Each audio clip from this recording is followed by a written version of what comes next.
अब ये kinetic energy क्या होती है? काइनेटिक स्कूटर तो सुना था, मोटरसाइकिल सुनी थी, ये एनर्जी क्या होती है? ये सेम ही चीज़ है। जो काइनेटिक बाइक है ना, उसका नाम ही इस काइनेटिक एनर्जी की वजह से उन्होंने बाइक रखा कि उसमें कौन सी एनर्जी है उस बाइक में? काइनेटिक एनर्जी है।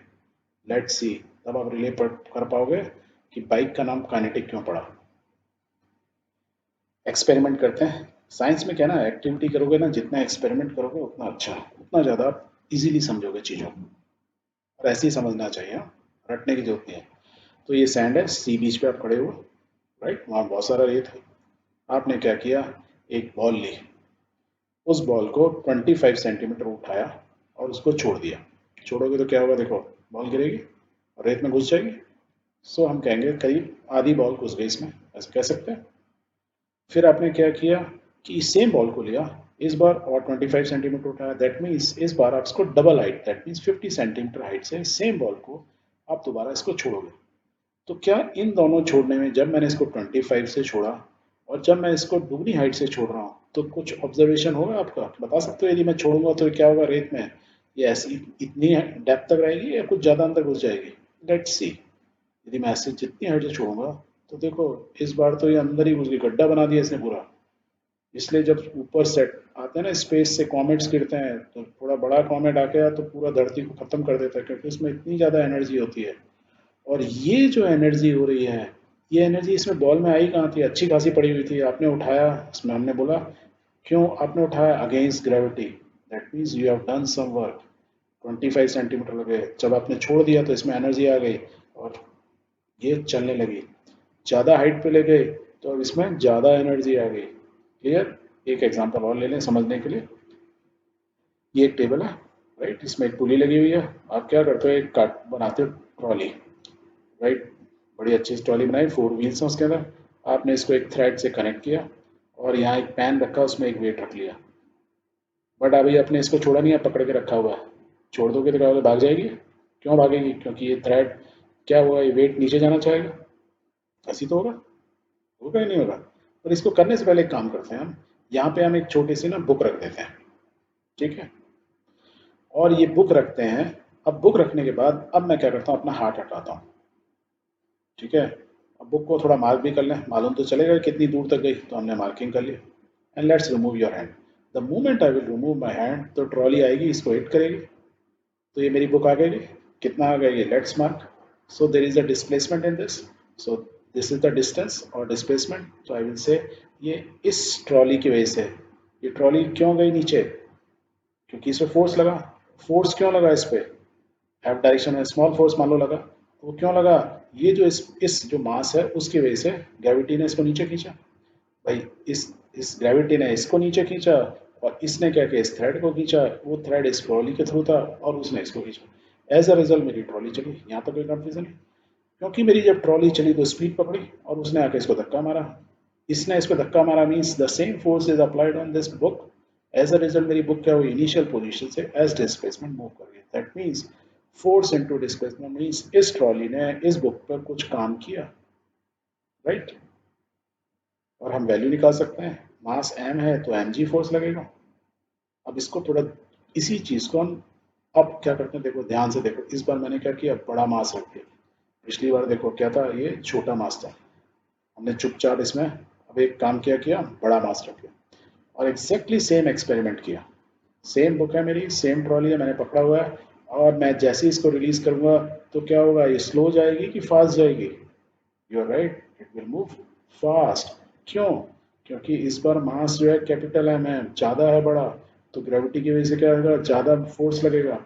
जब यहाँ ज़्यादा फोर्स होगा तो इस थ्रेड में टेंशन ज़्यादा होगी, दैट मीन्स ये ज़्यादा ताकत से खींचेगा। तो मीन्स ये ट्रॉली ज़्यादा तेज़ी से चलेगी, ज़्यादा तेज़ी से चलेगी तो क्या होगा, इसको ज़्यादा जोर से टक्कर मारेगी, और ज़्यादा जोर से टक्कर मारेगी तो होगा क्या? ओह, ये देखो, ये मेरी वो कितना है डिस्प्लेसमेंट, इसका इस बार क्या हुआ, बड़ा डिस्प्लेसमेंट हुआ, कैपिटल एस।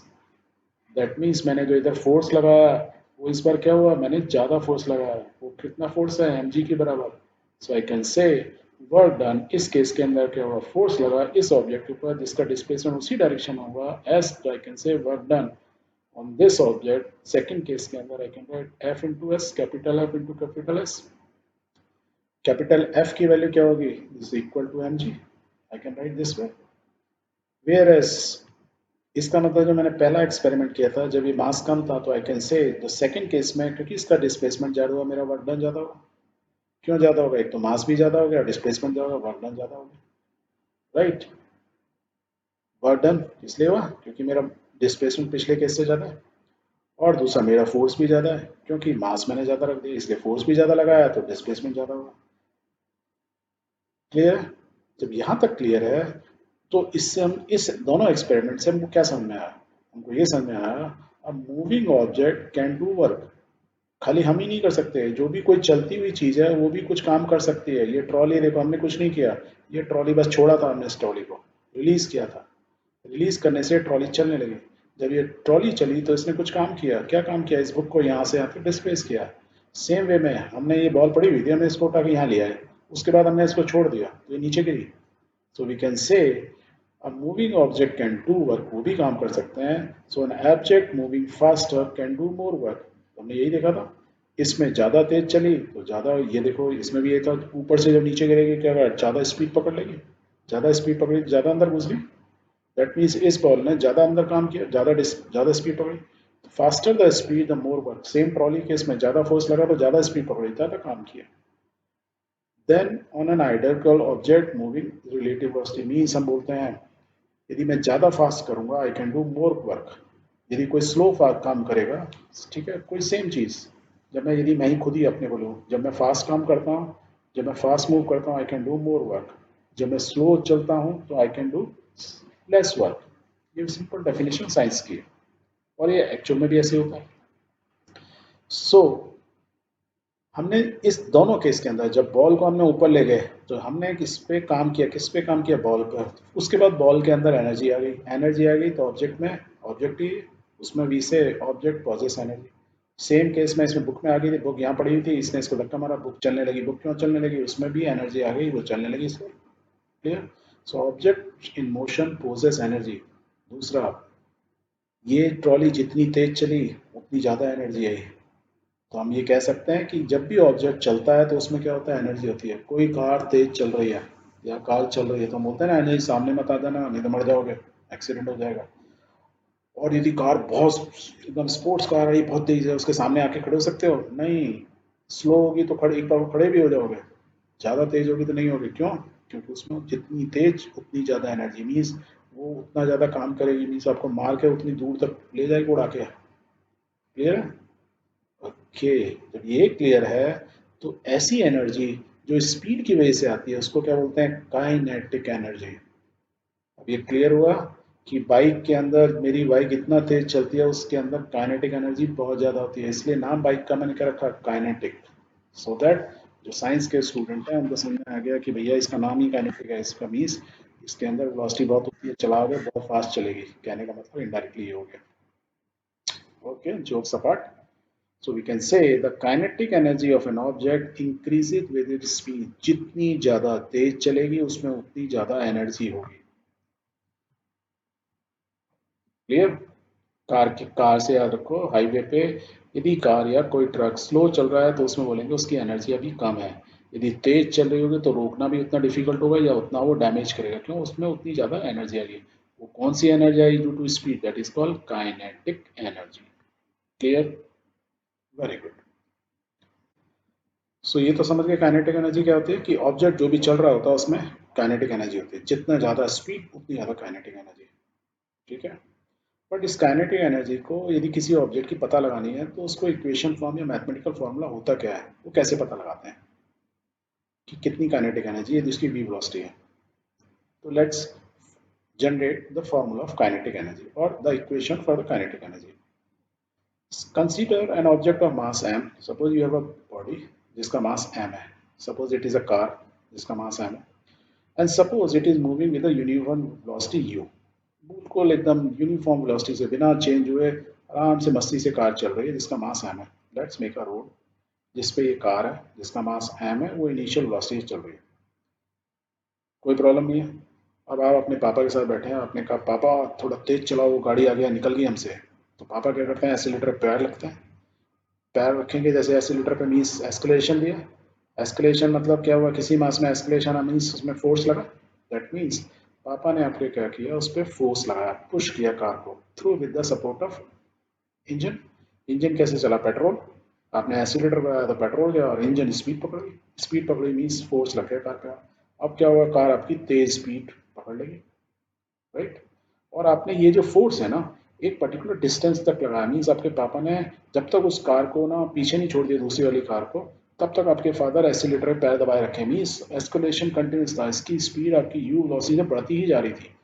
और कितने डिस्टेंस तक आपके फोर्स लगाते रहे आप, एस डिस्टेंस तक, इतना डिस्प्लेसमेंट आपने किया।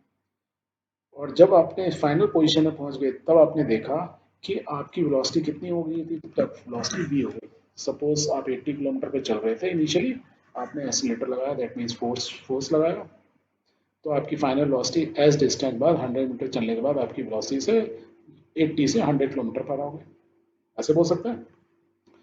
यू से वी तक जाने में you must have taken some time, एकदम ऐसा तो नहीं होता बटन दबाया फट से हो गए, कुछ सेकंड लगे होंगे, कुछ मिनट लगे होंगे, तो you took some time t. अब इस इक्वेशन को यदि हम मैथमेटिकली लिखेंगे तो कैसे लिखेंगे, that means initially we applied some force on a mass m, as a result it travels a distance s, so I can write work done is equal to force into displacement, मैं लिख सकता हूँ। दूसरा और क्या देखो इसमें, initial velocity u से फाइनल हो गई, तो change in velocity I can say delta v is equal to v minus u। और ये चेंज इन वेलोसिटी किस टाइम में हुई, t, that means rate of change of velocity क्या होता है, एस्केलेशन, तो I can say acceleration is this. और यदि मुझे एस्केलेशन मालूम है तो मैं एस निकाल सकता हूँ, एस कैसे निकाल सकता हूँ, displacement v square minus you square upon 2a। अब ये कहाँ से आ गया, ये हमने प्रीवियस चैप्टर में इक्वेशंस ऑफ मोशंस पढ़ी थी कि अब velocity v is equal to u plus a t होता है, डिस्टेंस निकाला u t plus half a t square होता है, और एक और फॉर्मूला लास्ट क्या होता है, v square minus you square equal to s. तो हमने इस लास्ट इक्वेशन से हम एस निकाल सकते हैं। दैट मीन्स इस पूरी कंडीशन में जो आपको दी थी कि आपकी कार आराम से चल रही थी, आपने पापा को बोला तेज चलाओ, आपके पापा ने दूसरी गाड़ी को पीछे करने के लिए फास्ट चलाई, कंटिन्यूस एक्सलेरेशन थे या टी टाइम को, एज अ रिजल्ट आप एस डिस्टेंस चलने के बाद दूसरी गाड़ी को पीछे छोड़ पाए। तो आपको ये सारी चीजें कैलकुलेट कर सकते हैं, वर्क डन भी कर सकते हैं, चेंज इन वेलोसिटी, एक्सलेरेशन और दिस। यदि हमको ये सब मालूम है तो देखो एक और चीज है, ये जो मास था m, यदि हमारा मास m है तो हम फोर्स की जगह क्या लिख सकते हैं, किसी बॉडी पे फोर्स है, ये है, तो देखो इस इसी चीज को फोर्स इंटू डिस्प्लेसमेंट ऐसे भी लिख सकते हैं क्या, mass into acceleration to s लिख सकते हैं, क्योंकि फोर्स की वैल्यू क्या होती है, किसी बॉडी पे m मास पे फोर्स लगाया तो ऐसे लिखते हैं मास इंटू एस्केलेशन, यही तो होता है, क्योंकि इसने एस्केलेशन गेन किया, वेलोसिटी बढ़ गई। किसी चीज पे फोर्स लगाओगे, ये रेस्ट पे है तो चलने लगी, और चल रही है तो और तेज चलने लगी, यही हुआ, ऐसे लिख सकता है, ये हमने प्रीवियस चैप्टर में पढ़ा था। यदि हम ऐसे लिख सकते हैं, देखो तो मेरा मास तो कांस्टेंट है, कार मेरा जितना वेट पहले था अभी भी उतना वेट है, वेरस ए एस्केलेशन आया, ए की वैल्यू हमने यहाँ कैलकुलेट की थी ये वाली, तो मैं इसको इसमें डाल सकता हूँ, और ये हमने डिस्टेंस भी देखा था, तो कोई सी एक को डाल दो, तो हम ना ए की जगह मैं क्या करता हूँ, एस डाल देता हूँ। मैं एस डाल दूंगा, देखो इसमें नीचे है इधर ऊपर है, कट जाएंगे, let's put the value of s in above formula, let's do that. So I can write m a into s, s क्या है, ये है देखो v square minus you square, यहाँ ए और यहाँ ए क्या है, दोनों कट गए, तो क्या बचा फॉर्मूले में, I can write this way, half two को नीचे लिया, हाफ एम इंटू ब्रैकेट में V square minus you square. So जो वर्क डन किया आपके पापा ने with the help of engine, car के ऊपर कितना काम किया, इतना काम किया, और जब ये इतना काम किया तो दैट मीन्स आपकी कार में क्या, उसमें एनर्जी उसकी गेन हुई। सो गेन इन एनर्जी, एनर्जी में गेन हुआ, तो वर्क डन किया इंजन ने, एज अ रिजल्ट कार में एनर्जी आ गई, स्पीड बढ़ गई उसकी, तो वी कैन से कि इफ एन ऑब्जेक्ट में एनर्जी आ गई। अब इसको एग्जांपल थोड़ा सा और सिंपल करते हैं कि सपोज मान लो आपकी कार खड़ी हुई थी, if the object is as starting from a stationary position, that means मेरी u की वैल्यू क्या होगी, जीरो, इनिशियली जब खड़ी हुई थी, तो मैं यदि यहाँ जीरो कर दूं, तो हम इसको थोड़ा सिंप्लीफाई कर रहे हैं इसलिए कि आपको फॉर्मूला याद है। यदि इनिशियल वेलोसिटी आपकी जीरो थी, तो यहाँ जीरो डाल दूँ तो क्या रह जाएगा, देखो ये फॉर्मूला आ जाएगा half m v square minus zero square, zero हट गया तो क्या रह गया, खाली work done is equal to कितना होगा, हाफ एम वी स्क्वायर।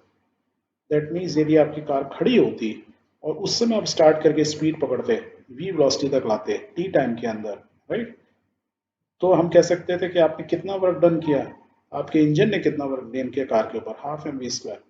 इतनी एनर्जी आ गई आपकी कार के अंदर, ये बोल सकते हैं वर्क डन मतलब energy, that is change energy. Initially खड़ी हुई थी, सुस्ता रही थी, अब तेज भागने लगी, दैट मीन्स एनर्जी आ गई।